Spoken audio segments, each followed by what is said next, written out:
Hey guys, thanks for tuning in. This is episode 1 of Real Estate Investing with Enrique Huerta. Today, we're going to start with a very basic topic. What is real estate? It sounds like a simple question, and it is, but as you can see behind me, there's a big list of what real estate actually consists of. And so in this video, I'm going to go through all the real estate categories. I'm going to skip any technical or legal jargon, speak in layman's terms, and help you understand real estate from an investor's perspective. So we'll start with the definition of real estate. What is real estate? If you do a Google search of that exact wording, what is real estate? Here's a definition: property consisting of land and the buildings on it. Very simple, that's it. Why am I making this video? Again, it's a little more in depth than that, but that is the bottom line. Excuse me. So we're gonna start with land and make our way down this list.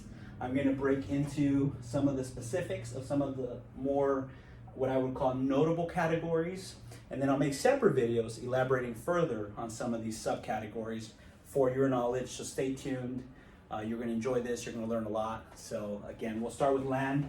Land is what it is. It's a piece of land. It doesn't matter if it's zoned for a house, for an office building, for a shopping center, or it's going to be used, preserved for public use by the government. Does not matter. Land is land. Most people know what that is. From there, we can move into housing. I'm going to come back to all these subcategories, but other than land and housing, real estate includes retail, industrial, office, medical, flex, which I will define for you, and hospitality. So starting with housing. Housing has a couple of different subcategories. These 3, 4, really 5, 6 are all what I call multiple family housing options. The first one is market rate multifamily. It's exactly that. It's a multifamily building, similar to an apartment complex that houses multiple families at a market rental rate.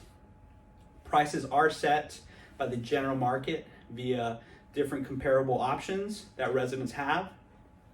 There are no subsidies, special accommodations, or anything of the sort.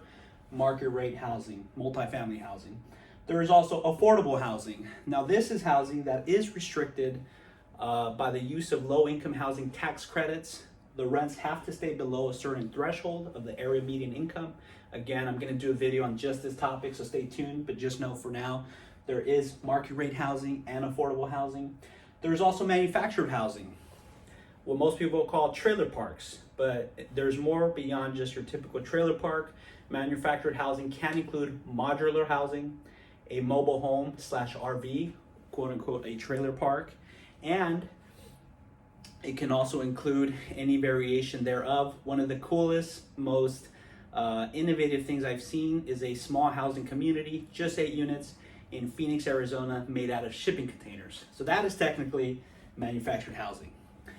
There's also senior housing, and senior housing can be manufactured housing, it can be affordable, and it can be market rate. But the one differentiating factor between senior and the other categories is just that it caters to a senior demographic, 55 or better. So you must be 55 years of age or better to live at that community. And if so, there are some differences that I'll get into later. There are some facilities that provide a full suite of services to the residents. And there are some senior housing communities that are just apartment buildings, like a market rate multifamily apartment building, but they're restricted by age. There's also subsidized housing. While these rents are restricted, they are not necessarily subsidized, whereas subsidized housing is housing that is subsidized usually by a local, state, or federal government entity. The most common is Section 8. You may have heard of Section 8. Again, I'll do a separate video on affordable and subsidized housing, but just know that.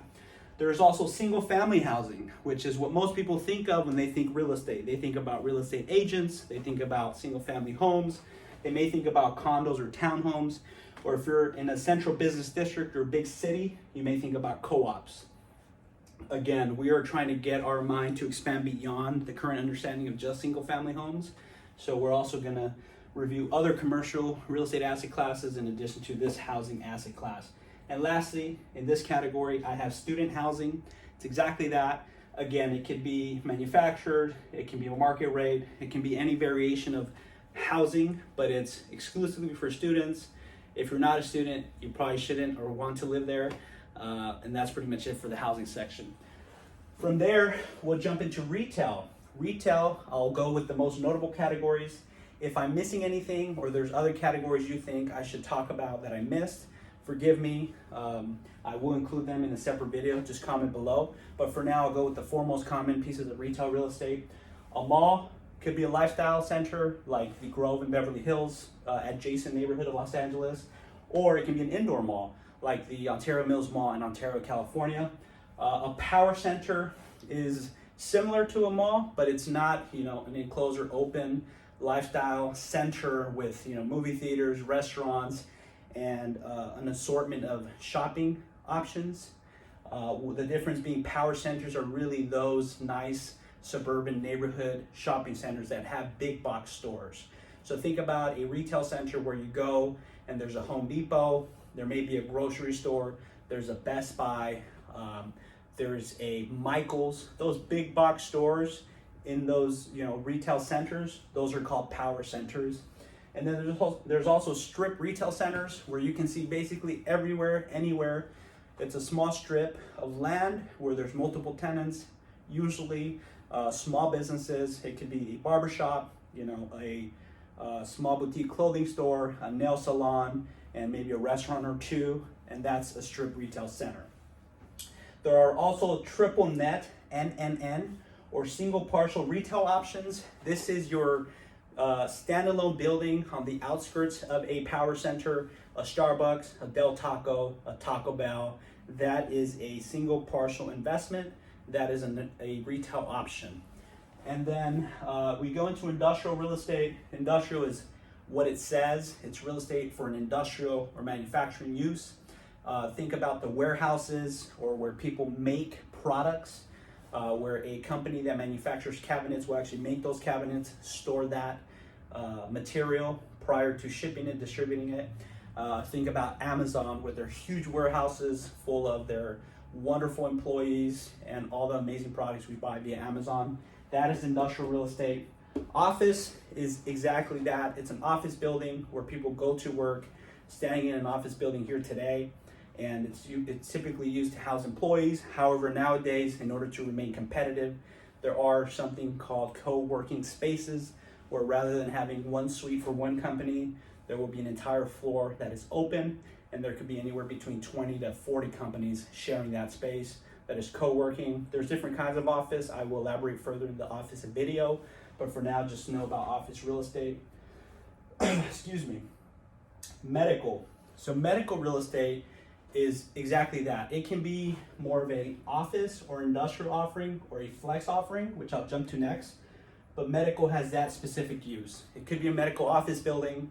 It could be a hospital campus. It could be a medical manufacturing facility. The distinction is that it's restricted to a medical use because of sanitation and quality standards.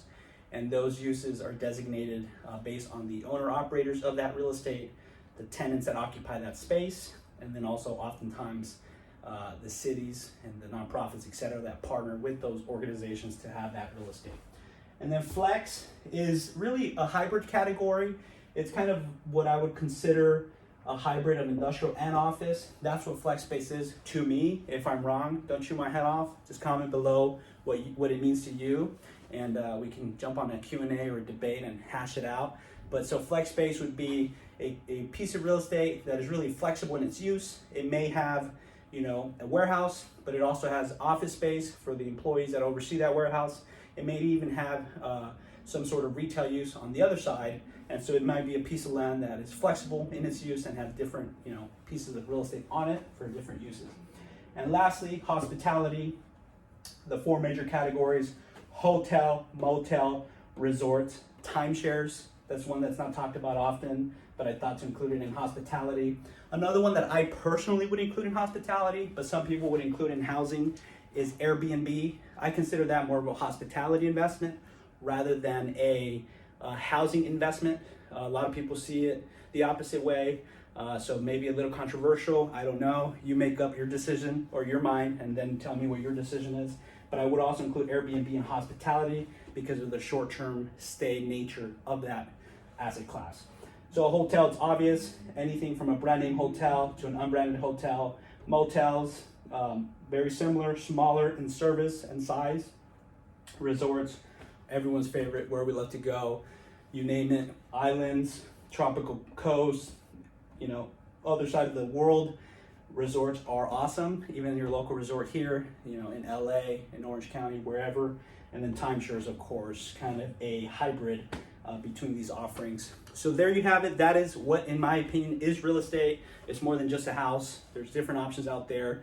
It's important to know as an investor, and as we start this video series and continue it forward, I'm happy to answer any of your questions on any of these particular categories, and we'll just go. So thanks for tuning in today, and I hope to see you again soon. Take care.